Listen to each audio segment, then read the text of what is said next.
ಈಗ ಓಪನ್ ಅಲ್ಲಿ ನಿಮ್ಗೆ ಜಾಸ್ತಿ ಇಳುವರಿ ಬರುತ್ತಾ, ಪಾಲಿ ಹೌಸ್ ಅಲ್ಲಿ ಜಾಸ್ತಿ ಇಳುವರಿ ಬರುತ್ತೆ? ನಮಸ್ಕಾರ ಸ್ನೇಹಿತರೆ, ನೀವು ನೋಡ್ತಿದ್ದೀರಾ ದ್ರಾಕ್ಷಿಗಳ ಗೊಂಚಲುಗಳನ್ನು. ಹೌದು, ನಾನು ದ್ರಾಕ್ಷಿ ಬೆಳೆಯುವಂತಹ ತೋಟದಲ್ಲೇ ಇದ್ದೀನಿ. ಕಳೆದ 2 ಸಂಚಿಕೆಗಳಲ್ಲಿ ನಾವು ಸಾಕಷ್ಟು ಮಾಹಿತಿಯನ್ನು ಹಂಚ್ಕೊಂಡು ಯಾವ ರೀತಿಯಾಗಿ ಮಾಡಬೇಕು, ಅದರ ನಿರ್ವಹಣೆ ಹೇಗೆ, ಎಷ್ಟು ಇನ್ವೆಸ್ಟ್ಮೆಂಟ್ ಬರುತ್ತೆ, ಇವೆಲ್ಲ ಮಾಹಿತಿ ಇರುವಂತಹ ವಿಡಿಯೋ ನಿಮಗೆ ಡಿಸ್ಕ್ರಿಪ್ಷನಲ್ಲಿ ಇದೆ. ಅದರ ಲಿಂಕು ಅದನ್ನು ಕೂಡ ನೀವು ನೋಡ್ಕೋಬಹುದು. ಅದನ್ನು ನೋಡಿದ್ರೆ ನಿಮಗೆ ಕಂಪ್ಲೀಟ್ ಆದ ಮಾಹಿತಿ ಸಿಗುತ್ತೆ. ಹಾಗೆ ಈ ಸಂಚಿಕೆಯಲ್ಲಿ ನಾವು ನಿಮಗೆ ಅದನ್ನು ಮಾರ್ಕೆಟಿಂಗ್ ಯಾವ ರೀತಿಯಾಗಿ ಮಾಡಬೇಕು, ಯಾಕೆಂತಂದ್ರೆ ಬೆಳೆಯೋದಂತೂ ಬೆಳಿತೀವಿ ನಾವು ಚೆನ್ನಾಗಿ, ಆದರೆ ಮಾರ್ಕೆಟಿಂಗ್ ಮಾಡೋದು, ನೀವೇ ಹಣ್ಣುಗಳನ್ನ ಸೇಲ್ ಮಾಡಬೇಕಾ ಅಥವಾ ಯಾರೋ ಬಂದು ತೊಗೊಂಡು ಹೋಗ್ತಾರಾ, ಎಷ್ಟು ಒಂದು ಲಾಭ ಅಂತ ನಿಮ್ಗೆ ಎಷ್ಟು ಬರುತ್ತೆ, ಮೊದಲನೇ ಪೀಕಲ್ಲಿ ಎಷ್ಟು ಬರುತ್ತೆ, ಸೆಕೆಂಡ್ ಪೀಕಲ್ಲಿ ಎಷ್ಟು ಬರುತ್ತೆ, ಸೊ ಪ್ರಾಫಿಟ್ ಯಾವ ಪೀಕಲ್ಲಿ ಜಾಸ್ತಿ ಇರುತ್ತೆ, ಪೇಷನ್ಸ್ ಎಷ್ಟು ಮುಖ್ಯ ಆಗುತ್ತೆ, ಇವೆಲ್ಲ ಮಾಹಿತಿಯನ್ನ ಮಕ್ಬೂಲ್ ಅವ್ರ ಕಡೆಯಿಂದ ತಿಳ್ಕೊಳ್ಳೋಣ. ಮಕ್ಬೂಲ್ ಅವ್ರ ನಮಸ್ಕಾರ. ಸೊ ಈ ಸಂಚಿಕೆಯಲ್ಲಿ ಸರ್ ನಮಗೆ ಸಾಕಷ್ಟು ಮಾಹಿತಿಯನ್ನು ನೀವು ತಿಳ್ಕೊಳ್ಬೇಕು. ಯಾಕಂತಂದ್ರೆ ಈಗ ನೀವು ಬೆಳಿತೀರಾ, ಬೆಳೆದು ಇದನ್ನ ಯಾರಿಗೆ ಮಾರ್ಕೆಟ್ ಮಾಡ್ತೀರಾ, ಎಲ್ಲಿ ತಗೊಂಡೋಗಿ ಸೇಲ್ ಮಾಡ್ತೀರಾ, ಹೇಗೆ ಇದು? ಇಲ್ಲಿ ತೋಟಕ್ಕೆ ಬಂದು ತಗೊಂಡು ಹೋಗ್ತಿರ್ತಾರೆ. ಸೊ ಯಾರು ತಗೊಂಡು ಹೋಗ್ತಾರೆ ಸರ್ ತೋಟಕ್ಕೆ? ವ್ಯಾಪಾರಸ್ಥರು ಬರ್ತಾರೆ. ಸೊ ಅವ್ರನ್ನ ಹೇಗೆ ನೀವು ಕಾಂಟ್ಯಾಕ್ಟ್ ಮಾಡಿದ್ರಿ ಸರ್? ನೀವು ಫೋನ್ ಮುಖಾಂತರ ಕಾಂಟ್ಯಾಕ್ಟ್ ಮಾಡೋದು. ಓಕೆ, ಅಂದ್ರೆ ಈಗ ನೀವು ಅವ್ರು ಹೋಗಿ ಸರ್ಚ್ ಮಾಡಿದ್ರ ಯಾರು ತಗೋತಾರೆ ಅಂತ, ಹೇಗೆ ನೀವು ಮೊದಲು ಹೇಗೆ ಗೊತ್ತಾಯ್ತು ಅವ್ರ ಬಗ್ಗೆ? ಅವ್ರು ತುಂಬಾ ಯಾರಲ್ಲ ಎಲ್ಲ ಬರ್ತಾ ಇದಾರೆ ನಮ್ಗೆ, ಕಾಂಟ್ಯಾಕ್ಟ್ ಮಾಡಿದ್ರೆ ಬಂದು ತಗೊಂಡು ಹೋಗ್ಬೇಕು. ಈಗ ರೈತರು ಯಾರು ಹೊಸದಾಗಿ ಸ್ಟಾರ್ಟ್ ಮಾಡಿದ್ರೆ ಅವ್ರನ್ನ ಹೇಗೆ ಪರಿಚಯ ಮಾಡ್ಕೋಬೇಕು? ಅವ್ರು ಕೇಳ್ತಾರೆ, ನಮ್ಮ ರೈತರು ಕೇಳಿದಿರ್ತಾರೆ ಯಾರು ಮಾಡಿದಾರೆ, ಅವ್ರು ಮುಂಚಿತ ಕೇಳ್ಕೊಂಡು ಅವರು ಆಲ್ರೆಡಿ ಫೋನ್ ಕಾಂಟ್ಯಾಕ್ಟ್ ಮಾಡಿ. ಈಗ ಫಾರ್ ಎಕ್ಸಾಂಪಲ್ ಯಾರು ಮಾಡ್ತಾರೆ ಅಂತಂದ್ರೆ ನಿಮ್ಮ ಹತ್ರ ಕೇಳಿದ್ರೆ ನೀವು ಹೇಳ್ತೀರಾ ಸೊ ಯಾರು ತಗೋತಾರೆ ಅಂತ, ಆ ರೀತಿಯಾಗಿ ಕಾಂಟ್ಯಾಕ್ಟ್ ತಗೋಬೇಕಾಗುತ್ತೆ. ಈಗ ಇನ್ನೊಂದು ಕಟಾವ್ ಅಂತೂ ಮಾಡ್ತೀರಾ. ಈಗ 1 ಎಕರೆಗೆ ಒಂದು ಕಟಾವ್ ಅಂತ ಅಂದ್ರೆ ನಿಮ್ಗೆ ಈಗ ನಿಮ್ಮ ಒಂದು ಪೀಕ್ ಬಂದಿದೆ, ನಿಮ್ಗೆ ಒಂದು ಅಂದಾಜ್ ಅಂತ ಎಷ್ಟು ಬರ್ಬೋದು ಸರ್? ಈಗ ನಿಮ್ಗೆ ಪೀಕ್ ಈ ಒಂದು 1 ಎಕರೆಯಲ್ಲಿ ಅಂತ ಹೇಳಿದ್ರೆ ಅಥವಾ 2 ಎಕರೆಯಲ್ಲಿ 6 ರಿಂದ 7 ಟನ್ ಬರ್ಬೋದು. 6 ರಿಂದ 7 ಟನ್ ಹಸಿಕಾಯಿ ಬರ್ಬೋದು. ಓಕೆ, ಹಸಿಕಾಯಿ. ಈಗ ಫಸ್ಟ್ ಪೀಕಿಗೂ ಸೆಕೆಂಡ್ ಪೀಕಿಗೂ ನಿಮ್ಗೆ ಕಟಾವ್ ಮಾಡಿದಾಗ ಏನ್ ಡಿಫ್ರೆನ್ಸ್ ಇರುತ್ತೆ? ಅಂದ್ರೆ ಫಸ್ಟ್ ಪೀಕಲ್ಲಿ ಜಾಸ್ತಿ ಪ್ರಾಫಿಟ್ ಇರುತ್ತಾ, ಸೆಕೆಂಡ್ ಪೀಕಲ್ಲಿ ಜಾಸ್ತಿ? ಸೆಕೆಂಡ್ ಪೀಕ್ ಜಾಸ್ತಿ ಬರುತ್ತೆ. ಫಸ್ಟ್ ಕಟಿಂಗ್ ಅಂದ್ರೆ ಹೇಳಾಗಿ ಬರುತ್ತೆ, ಸೆಕೆಂಡ್ ಕಟಿಂಗ್ ಜಾಸ್ತಿ ಬರಬೇಕು, ಸೆಕೆಂಡ್ ಅಲ್ಲಿ ಜಾಸ್ತಿ ಬರುತ್ತೆ. ಓಕೆ, ಈಗ ಜಾಸ್ತಿ ಬರ್ಬೇಕಾದ್ರೆ ಈಗ ನಾವು ಫಸ್ಟ್ ಪೀಕ್ ಅಲ್ಲಿ ಒಂದು ಕಟಾವನ್ನ ಮಾಡ್ತೀವಿ, ಅದನ್ನ ಕೊಟ್ಟಿರ್ತೀವಿ. ಸೊ ಅದಕ್ಕೆ ಸೆಕೆಂಡ್ ಪೀಕ್ ಅಲ್ಲಿ ನಾವು ಮೇಂಟೈನ್ ಮಾಡ್ಬೇಕಾಗುತ್ತೆ ಆಬ್ವಿಯಸ್ಲಿ. ಸೊ ಒಂದ್ ಸಮ್ ಖರ್ಚಂತೂ ಬಂದೇ ಬರುತ್ತೆ. ಸೆಕೆಂಡ್ ಪೀಕ್ ಅಲ್ಲಿ ಏನೇನ್ ಖರ್ಚುಗಳು ಬರುತ್ತೆ ನಮ್ಗೆ?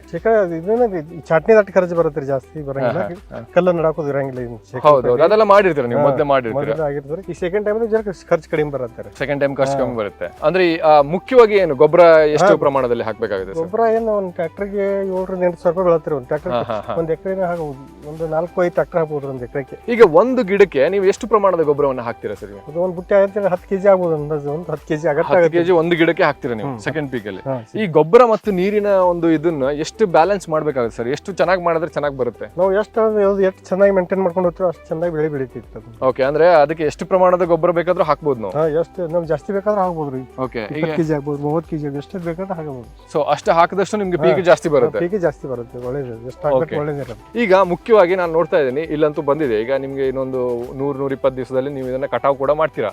ಸೊ ಮಾಡಿದ ನಂತರ ಸೊ ಆ ಗಿಡಕ್ಕೆ ನೆಕ್ಸ್ಟ್ ಒಂದು ಏನ್ ಕೇರ್ ಅಂತ ತಗೋಬೇಕಾಗತ್ತೆ, ಆಮೇಲೆ ಗೊಬ್ಬರ ಹಾಕ್ತೀರಾ ನೀವು. ಸೊ ಅದನ್ನ ಯಾವ ಹಂತದಲ್ಲಿ ಹಾಕ್ತೀರಾ, ಎಷ್ಟು ಟೈಮಲ್ಲಿ?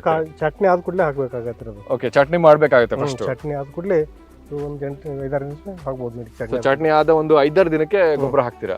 ಸೊ ಗೊಬ್ಬರವನ್ನ ಹಾಕ್ಬೇಕಾದ್ರೆ ಹೇಗೆ, ಯಾವ ರೀತಿ ಹಾಕ್ತೀರಾ ಸರ್? ಒಂದು ಹೊಂಡ ತೆಗಿತೀರಾ ಅಥವಾ ಹೇಗೆ?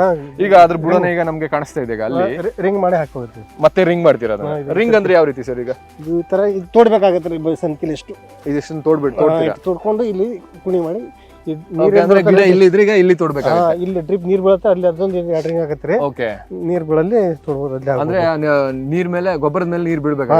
ಗೊಬ್ಬರ ಮೇಲೆ ನೀರು. ಓಕೆ, ಆ ರೀತಿ ಎಷ್ಟು ಒಂದು ಆಳ ತೋಡ್ಬೇಕಾಗುತ್ತೆ ಸರ್ ಅಥವಾ ಅಷ್ಟೇನಾ? ಯಾಕೆ ಸ್ವಲ್ಪ ಇಲ್ಲಿ ತೋರಿಸ್ತೀನಿ ನಿಮ್ಗೆ ಆ ಥರ. ಸೊ ಈ ರೀತಿಯಾಗಿ ಈ ತರ. ಸೊ ಒಂದು ಜಾಸ್ತಿ ಏನು ಆಳ ಬೇಕಾಗಿಲ್ಲ, ಇಷ್ಟು ಮಾಡ್ಕೊಂಡು, ಯಾಕಂದ್ರೆ ಒದ್ದೆ ಆಗ್ಬೇಕು, ಅದು ಡೈಲಿ ಒದ್ದೆ ಆಗ್ಬೇಕಾಗತ್ತೆ. ಅಷ್ಟು ಹಾಕ್ಬೇಕು ನಡೀತಿದ್ರು ಅವ್ರಿಗೆ. ಓಕೆ, ಸೊ ಅದಾದ್ಮೇಲೆ ಸೆಕೆಂಡ್ ಪೀಕ್ ಸೇಮ್ ಟೈಮ್ ತಗೊಳ್ತದ ಅಥವಾ ಹೇಗೆ ಸರ್? ಸೇಮ್ ಟೈಮ್ ಹಾಕಬಹುದು ನಡೀತಿದೆ. ಸೆಕೆಂಡ್ ಅಂದ್ರೆ ಇನ್ನೊಂದು 12 ತಿಂಗಳಲ್ಲಿ ನಮ್ಮ ಮತ್ತೆ ನೆಕ್ಸ್ಟ್ ಪೀಕ್ ಬರುತ್ತೆ. ಓಕೆ ಓಕೆ, ಸೊ ಈಗ ನೆಕ್ಸ್ಟ್ ಪೀಕಿಗೂ ಫಸ್ಟ್ ಪೀಕಿಗೂ ಮತ್ತೆ ನೆಕ್ಸ್ಟ್ ಪೀಕಿಗೂ ಏನ್ ಡಿಫ್ರೆನ್ಸ್ ಇರುತ್ತೆ ಸರ್? ಜಾಸ್ತಿ ಟನ್ ಬರುತ್ತೆ ನಿಮ್ಗೆ ಇಳುವರಿ? ಹೇಗೆ ಇಳುವರಿ ಜಾಸ್ತಿ ಸೆಕೆಂಡ್ ವರ್ಷ ಇರ್ತದಲ್ಲ, ಜಾಸ್ತಿ ಬೆಳೀತೈತೆ. ಯಾಕಂದ್ರೆ ಗಿಡ ದೊಡ್ಡವಾಗಿರುತ್ತೆ. ಫಸ್ಟ್ ಪೀಕ್ ಸ್ವಲ್ಪ ಸಣ್ಣ ಇರ್ತದೆ ಗಿಡ. ಹೌದು ಹೌದು. ನೆಕ್ಸ್ಟ್ ಏನಂದ್ರೆ ದೊಡ್ಡವಾಗಿರ್ತದೆ ಗಿಡ, ಅದರಿಂದ ಪೀಕ್ ಜಾಸ್ತಿ ಬರುತ್ತೆ. ಸೊ ಮತ್ತೆ ನೀರು ಮೇಂಟೆನೆನ್ಸ್, ಗೊಬ್ಬರ ಮೇಂಟೆನೆನ್ಸ್ ಎಲ್ಲ ಸೇಮ್ ಆಗಿರುತ್ತೆ. ಸೇಮ್ ಟು ಸೇಮ್ ಇರುತ್ತೆ. ಸೇಮ್ ಟು ಸೇಮ್ ಇರುತ್ತೆ. ಸೊ ಅಂತದೇನು ಡಿಫ್ರೆನ್ಸ್ ಇರೋದಿಲ್ಲ. ಈಗ ಕೆಲವೊಂದು ಗಿಡ ನಾನು ನೋಡ್ತಿದ್ದೀನಿ, ಸೊ ಕೆಳಗಡೆನೆ ಬಂದ್ಬಿಡುತ್ತೆ. ಯಾಕಂತಂದ್ರೆ ಈ ಆಂಕಲ್ ಗಿಂಕಲ್ ಎಲ್ಲ ಮತ್ತೇನಾದ್ರು ಚೇಂಜ್ ಮಾಡ್ಬೇಕಾಗತ್ತೆ, ಅದ್ರ ಮೇಂಟೆನೆನ್ಸ್ ಇರುತ್ತಾ? ತಂತಿದೇನಾದ್ರು ಏನಾದ್ರು ಇರುತ್ತೆ ಸೆಕೆಂಡ್ ಅಥವಾ ಥರ್ಡ್ ಪೀಕಿಗೆ, ಫೋರ್ತ್ ಪೀಕಿಗೆ ಹಾಗೇನಾದ್ರು ಇರುತ್ತಾ? ತಂತಿ ಇದು ಲೂಸ್ ಆಗಿರೋದು ಪ್ರತಿ ವರ್ಷ ಬಿಗಿಬೇಕಾಗತ್ತೆ. ಸೊ ಅದನ್ನು ಕೂಡ ನೋಡ್ಕೋಬೇಕಾಗತ್ತೆ. ಸೊ ಒಂದಾದ್ಮೇಲೆ ಯಾಕಂತಂದ್ರೆ ಲೋಡ್ ಬಿದ್ದಿರುತ್ತೆ, ಸೊ ಹಾಗಾಗಿ ಲೂಸ್ ಆಗಿರುತ್ತೆ. ಅದು ಪ್ರತಿ ವರ್ಷನೂ ಬಿಕ್ಕೋಬೇಕಾಗತ್ತೆ. ಬಿಕ್ಕೋಬೇಕಾಗತ್ತೆ. ಓಕೆ, ಅದಕ್ಕೆ ಒಂದು ಸ್ವಲ್ಪ ಲೇಬರ್ ಕಾಸ್ಟ್ ಅಂತೂ ಬರುತ್ತೆ. ಬರುತ್ತೆ. ಹೌದು. ಸೊ ಆಮೇಲೆ ಈಗ ಒಂದು ಮೇಂಟೆನೆನ್ಸ್ ಅಂತ ನೋಡಿದ್ರೆ ಎಷ್ಟು ಜನ ಕೆಲಸಗಾರನ ಇಟ್ಟು ಮೇಂಟೆನೆನ್ಸ್ ಮಾಡ್ತಾ ಇದೀರಿ ಸರ್ ನೀವು? ಈಗೇನು ಟೈಮಿಂಗ್ ಇದ್ರೆ ಒಂದು 5 ರಿಂದ 6 ಜನ ಇದ್ರೆ ನಡೀತೈತ್ರಿ ನಮ್ಗೆ. 5 ರಿಂದ 6 ಜನ ಅಂದ್ರೆ ಕೆಲಸ ಇದ್ದವಾಗ ಮಾತ್ರ 5-6 ಜನ? 5-6 ಜನ 10 ಜನ ಬೇಕ್ರಿ. ಡೈಲಿ ಒಂದು ನೋಡಕ್ಕೆ ಈಗ ನಿಮ್ಗೆ ನೀರ್ ಬಿಡೋದಿರ್ಬೋದು ಅಥವಾ ಡೈಲಿ ಇದ್ರೆ ಒಬ್ರು ಬೇಕಿದ್ರೆ ನಡೀತದೆ. ಒಬ್ರು ಸಾಕು. ಅದು ಎಷ್ಟು ಎಕರೆಗೆ ಒಬ್ರು ಇದ್ರು ಸಾಕು ಸರ್? ನಾವು 10 ಎಕರೆ ಕಂಟ್ರೋಲ್ ಮಾಡ್ಬೋದ್ರಿ. ಒಬ್ಬ ಜನ 10 ಎಕರೆ ಕಂಟ್ರೋಲ್ ಮಾಡ್ಬೋದು. ಅಂದ್ರೆ ಬೇರೆ ಯಾವುದೇ ಒಂದು ಕೀಟನಾಶಕ ಅಥವಾ ಏನು ಹೊಡೆದ ಇದ್ದ ಸಂದರ್ಭದಲ್ಲಿ ಒಬ್ಬ ಕೆಲಸಗಾರ 10 ಎಕರೆನ ಮೇಂಟೈನ್ ಮಾಡ್ಬೋದು. ಈಗ ನೀವು ಟೋಟಲ್ ಆಗಿ 11 ಎಕರೆ ಹಾಕಿದಿರಿ ಸರ್. ಈಗ ನೀವು ಮೊದ್ಲಿಂದ ಒಂದು 2 ಎಕರೆ 4 ಎಕರೆ 6 ಎಕರೆ ಹೀಗೆ ಬೆಳೆಗಳನ್ನ ಬೆಳ್ಕೊಂತ ಬಂದಿದ್ದೀರಾ. ಸೊ ನಿಮ್ಮ ಒಂದು ಆದಾಯ ಅಂತ ಹೇಳಿದ್ರೆ ನೀವು ಒಂದು ವರ್ಷದಲ್ಲಿ ಎಷ್ಟು ಹೈಯೆಸ್ಟ್ ಆದಾಯ ಅಂತ ಎಷ್ಟು ತೆಗ್ದಿದ್ದೀರಾ ನೀವು? 2 ರಿಂದ 2.5-3 ಲಕ್ಷ ಬರುತ್ತೆ ಎಲ್ಲ ಖರ್ಚು ತೆಗೆದು ಒಂದು ಲಾಭ ಅನ್ನೋದು 2 ರಿಂದ 2.5-3 ಲಕ್ಷ ಬರುತ್ತೆ. 3 ಲಕ್ಷ ಒಂದು 12 ತಿಂಗಳ ಅವಧಿಯಲ್ಲಿ ಬರುತ್ತೆ ನಿಮ್ಗೆ ಒಂದ್ ಎಕರೆಗೆ. ಸೊ ಓಕೆ, ಈಗ ಇದು ಕೃಷಿ ಲಾಭದಾಯಕ ಅನ್ಸುತ್ತಾ ಹೇಗೆ ಸರ್ ನಿಮ್ಗೆ? ಈಗ ರೈತರು ಯಾರು ಬೇಕಾದ್ರೂ ಮಾಡ್ಬೋದು. ಈಗ ಇದು ಯಾವ ಪ್ರದೇಶದಲ್ಲಿ ಆಗಲ್ಲ ಸರ್? ಜಾಸ್ತಿಯಾಗಿ ಮಾಡಕ್ ಆಗಲ್ಲ ಯಾವ ರೈತ? ಬಿಜಾಪುರ ಡಿಸ್ಟ್ರಿಕ್ಟ್ ಎಲ್ಲ ಕಡೆ ಆಗತ್ತಾರೆ. ಎಲ್ಲ ಕಡೆ ಆಗತ್ತಾರೆ. ಕ್ಲೈಮೇಟ್ ಒಂಚೂರು ಅದೇ ಮೇನ್ ಇರ್ತಾರೆ ಕ್ಲೈಮೇಟ್ ಟೈಮ್ದಾಗ. ಓಕೆ, ಬಿಜಾಪುರ ಅಂತೂ ಸರ್ ಎಲ್ಲರಿಗೂ ಗೊತ್ತಿರುವಂತದ್ದು. ಈಗ ದ್ರಾಕ್ಷಿ ಬೆಳೀತಾರೆ, ಸೊ ಬಿಜಾಪುರದಲ್ಲಿ ಆಗುತ್ತೆ. ಬಿಜಾಪುರದ ಬಿಟ್ಟು ಬೇರೆ ಯಾವ ಪ್ರದೇಶಗಳಲ್ಲಿ ರೈತರು ಟ್ರೈ ಮಾಡಬಹುದಾ ಹೇಗೆ? ನಡೀತೈತೆ, ಮಾಡ್ಬೋದು, ಟ್ರೈ ಮಾಡ್ಬೋದು, ನಡೀತೈತೆ. ಈಗ ಪಾಲಿ ಹೌಸ್ ಅನ್ನು ಹಾಕೊಂಡ್ರೆ ನಾವು ಕ್ಲೈಮೇಟ್ ಅನ್ನು ಕಂಟ್ರೋಲ್ ಮಾಡಬಹುದಲ್ಲ? ಸೊ ಪಾಲಿ ಹೌಸ್ ಮಾಡ್ಕೊಂಡು ನಡೀತಿದ್ರಲ್ಲ. ಪಾಲಿ ಹೌಸ್ ಮಹಾರಾಷ್ಟ್ರನಾಗೆಲ್ಲ ಪಾಲಿ ಹೌಸ್ ಇದೆ. ಪ್ರತಿಯೊಂದು ತೋಟ ಪಾಲಿ ಹೌಸ್ ಅದಾವ. ಪಾಲಿ ಹೌಸ್ ಅಲ್ಲೂ ಮಾಡ್ತಾ ಇದ್ದಾರೆ. ಈಗ 1 ತಿಂಗಳು 2-3 ತಿಂಗಳ ಚಾಲು ಅದಾವ, ಕಟಿಂಗ್ ಚಾಲು ಅದ ದ್ರಾಕ್ಷಿ. ಓಕೆ 3 ತಿಂಗಳು ಹೇಳಿದ್ರೆ ಸ್ಟಾರ್ಟಿಂಗ್ ಇದೆ. ಸೊ ಎಲ್ಲ ಪಾಲಿ ಹೌಸ್ ಅಲ್ಲೇ ಸ್ಟಾರ್ಟ್ ಮಾಡಿದ್ರು. ಪಾಲಿ ಹೌಸ್ ಅಲ್ಲಿ ಸ್ಟಾರ್ಟ್ ಆಯ್ತು. ಪಾಲಿ ಹೌಸ್ ಅಲ್ಲೂ ರೈತರು ಬೇರೆ ಯಾವ್ದು ಪ್ರದೇಶಗಳಲ್ಲಿ ಮಾಡಬಹುದು, ಯಾಕಂದ್ರೆ ಪಾಲಿ ಹೌಸ್ ಎಲ್ಲವನ್ನು ಕಂಟ್ರೋಲ್ ಮಾಡ್ಕೋಬಹುದು. ಕಂಟ್ರೋಲ್ ಮಾಡಬಹುದು ಪಾಲಿ ಹೌಸ್. ಈಗ ಓಪನ್ ಅಲ್ಲಿ ನಿಮ್ಗೆ ಜಾಸ್ತಿ ಇಳುವರಿ ಬರುತ್ತಾ, ಪಾಲಿ ಹೌಸ್ ಅಲ್ಲಿ ಜಾಸ್ತಿ ಇಳುವರಿ ಬರುತ್ತೆ? ನಿಮ್ಮ ಒಂದು ಐಡಿಯಾ ಪ್ರಕಾರ, ಯಾಕಂದ್ರೆ ನೀವು ಕೆಲವು ರೈತರನ್ನ ಮೀಟ್ ಮಾಡಿರ್ತೀರಾ. ಅದು ಪಾಲಿ ಹೌಸ್ ಮಳೆಗಾಲ ಮಳೆಗಾಲದಾಗ ಈಗ 1 ತಿಂಗಳು 2 ತಿಂಗಳು ನವೆಂಬರ್ ಡಿಸೆಂಬರ್ದಾಗ ಏನ್ ಮಾಡೋದು, ನವೆಂಬರ್ದೊಳಗೆ ಕೆಲವೊಬ್ರು ಕಾಯಿ ತೆಗಿತಾರೆ. ಓಕೆ, ಪಾಲಿ ಹೌಸ್ ಅಲ್ಲಿ ಪಾಲಿ ಹೌಸ್ ಮಾಡಿದ್ರೆ ಅವರು ಚೆನ್ನಾಗಿ ಮಳೆಗಾಲದಿಂದ ಆಗಿರ್ತಾರೆ.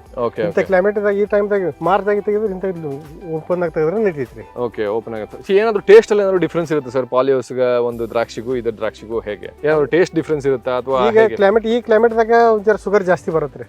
ಆ ಟೈಮ್ದಾಗ ಶುಗರ್ ಕಡಿಮೆ ಇರ್ತೈತೆ. ಓಕೆ. ಈಗ ನೀವು ಹಾಕಿರುವಂತದ್ದು ಸೀಡ್ಲೆಸ್ ಯಾವ್ದು ಸರ್ ದ್ರಾಕ್ಷಿ? ಮಾಣಿಕ್ ಚಮನ್ ಅಂತ ಹೇಳಿದ್ರು. ಮಾಣಿಕ್ ಚಮನ್ ಅಂತ. ಎಷ್ಟು ತಳಿ ಇದಾವೆ ಸರ್? ಎಷ್ಟು ಒಟ್ಟಾರೆ ಯಾವ ತಳಿ ಹಾಕೋದು ಬೆಸ್ಟ್ ಅಂತ? 4 ತಳಿ ಅದಾವ್ರಿ. ಎಷ್ಟು? 4 ತಳಿ ಅದಾವ್ರಿ. 4-5 ಇದೆ. ಸೊ ಯಾವ್ದು ಬೆಸ್ಟ್ ಅನ್ಸುತ್ತೆ ಸರ್ ಈಗ ನಿಮ್ಗೆ? ಇಲ್ಲಿ ಕ್ಲೈಮೇಟ್ ಮನಗ್ ಮಾಡ್ಬೇಕಾದ್ರೆ ಥಮ್ಸನ್ ಚಲೋ ರೀ. ಥಮ್ಸನ್ ಚಲೋ. ಮಾರ್ಕೆಟಿಂಗ್ ಆದ್ರೆ ಸೂಪರ್ ಸೋನಾಕ ಅಂತ ಬರ್ತದೆ ಅದು. ಓಕೆ. ಸೊ ಅದಕ್ಕೆ ಒಳ್ಳೆ ಮಾರ್ಕೆಟ್ ಇದೆ. ಅದಕ್ಕೆ ಮಾರ್ಕೆಟ್ ಇದೆ, ಒಳ್ಳೆ ಮಾರ್ಕೆಟ್ ಇದೆ ಅದಕ್ಕೆ. Super Sonaka, Manik Chaman, okay, Manik double S ಅಂತ ಹೇಳಿ ಬರೋದು. 2-3 ತಳಿ ಅದಾವ್ರಿ. ಇನ್ನೊಂದು ಇತರ ಕರಿ ಅಂತ ಹೇಳಿ ಕರಿ ದ್ರಾಕ್ಷಿನೂ ಬರೋದ್ರಿ. ಓಕೆ. ಅಂದ್ರೆ ಈಗ ವ್ಯಾಪಾರಸ್ಥರಂತೂ ಕಾಯ್ಕೊಂಡಿರ್ತಾರೆ. ಸೊ ನೀವ್ ಎಲ್ಲಿ ಕಾಯ್ತೀರಾ? ಸೊ ನಿಮ್ಮ ತೋಟಕ್ಕೆ ಬಂದು ಅದನ್ನ ಕಟಾವ್ ಮಾಡ್ಕೊಂಡು ಹೋಗ್ತಾರೆ. ಓಕೆ. ನೋಡಿದ್ರಲ್ಲ ವೀಕ್ಷಕರೇ, ಒಂದು ದ್ರಾಕ್ಷಿಯನ್ನ ಬೆಳಿಬೇಕು ಅಂತಂದ್ರೆ ನಿಮ್ಗೆ ಯಾವ ರೀತಿಯಾಗಿ ಬೇಕಾಗತ್ತೆ, ಯಾವ ರೀತಿಯಾಗಿ ಪ್ರಿಪೇರ್ ಮಾಡ್ಕೋಬೇಕಾಗತ್ತೆ, ಅಪ್ ಟು ಡೇಟ್ ಮಾಹಿತಿಯನ್ನ ನಿಮ್ಗೆ 3 ಎಪಿಸೋಡ್ಸ್ ಗಳಲ್ಲಿ ನಾವು ಕೊಟ್ಟಿದೀವಿ. ಆದ್ರೆ ಇಷ್ಟಕ್ಕೆ ಮುಗ್ದಿಲ್ಲ. ದ್ರಾಕ್ಷಿ ಬೆಳೆಯನ್ನ ಬೆಳೆಯೋದಕ್ಕೆ ಇನ್ನೂ ಸಾಕಷ್ಟು ಇನ್ಫಾರ್ಮೇಶನ್ ನಿಮ್ಗೆ ಬೇಕಾಗುತ್ತೆ. ಆ ಇನ್ಫಾರ್ಮೇಶನ್ ನಿಮ್ಗೆ ಫ್ರೀಡಮ್ ಆಪ್ ನಲ್ಲಿ ಕೋರ್ಸ್ ನಲ್ಲಿದೆ. ದ್ರಾಕ್ಷಿ ಬೆಳೆಯನ್ನ ಯಾವ ರೀತಿಯಾಗಿ ಬೆಳಿಬೇಕು ಅನ್ನೋದನ್ನ ಸಂಪೂರ್ಣವಾದ ಮಾಹಿತಿಯನ್ನ ಯಶಸ್ವಿ ಕೃಷಿಕರೊಬ್ರು ನಿಮ್ಗೆ ಕೊಟ್ಟಿರ್ತಾರೆ. ಸೊ ಅವರ ಮುಖಾಂತರ ನೀವು ಕೂಡ ಟ್ರೈ ಮಾಡಿದ್ರೆ ಖಂಡಿತವಾಗಿ ನೀವು ಕೂಡ ಯಶಸ್ವಿಯಾಗಿ ದ್ರಾಕ್ಷಿ ಬೆಳೆಯನ್ನ ಬೆಳಿಬಹುದು, ಹಾಗೆ ಉತ್ತಮವಾದ ಆದಾಯವನ್ನ ಕಾಣಬಹುದು ಅಂತ ಹೇಳ್ಬೋದು. ಹಾಗೆ ನೀವು ಇದನ್ನ ಪಾಲಿ ಹೌಸ್ ಸ್ಟ್ರಕ್ಚರ್ ಅಲ್ಲೂ ಕೂಡ ಮಾಡಬಹುದು. ಯಾಕಂದ್ರೆ ಕೆಲವೊಂದು ಕಡೆ ಕ್ಲೈಮೇಟ್ ಸೆಟ್ ಆಗೋದಿಲ್ಲ ಇದಕ್ಕೆ, ಓಪನ್ ಕ್ಲೈಮೇಟ್. ಹಾಗಾಗಿ ಏನ್ ಮಾಡ್ತಾರೆ, ಕೆಲವರು ಒಂದು ಪಾಲಿ ಹೌಸ್ ಅಲ್ಲೂ ಕೂಡ ಇದನ್ನ ಟ್ರೈ ಮಾಡ್ತಾರೆ. ಪಾಲಿ ಹೌಸ್ ಅಲ್ಲೂ ಕೂಡ ಮಾಡುವರಿದ್ದಾರೆ. ಈಗ ನಮ್ಮ ಮಕ್ಬುಲ್ ಅವರು ಹೇಳ್ದಂಗೆ ಸಾಕಷ್ಟು ಜನ ಪಾಲಿ ಹೌಸ್ ಅಲ್ಲೂ ಕೂಡ ಮಾಡಿದ್ದಾರೆ. ಸೊ ನೀವು ಕೂಡ ಅದನ್ನ ಟ್ರೈ ಮಾಡಬಹುದು ಅಂತ ಹೇಳ್ತಾ, ಸೊ ಮತ್ತೆ ಮುಂದಿನ ವಿಡಿಯೋದಲ್ಲಿ ಮತ್ತೊಂದು ಇನ್ಫಾರ್ಮೇಶನ್ ನಿಮ್ಮ ಮುಂದೆ ಭೇಟಿ ಆಗ್ತೀನಿ. ಅಲ್ಲಿವರೆಗೂ ನಮಸ್ಕಾರ.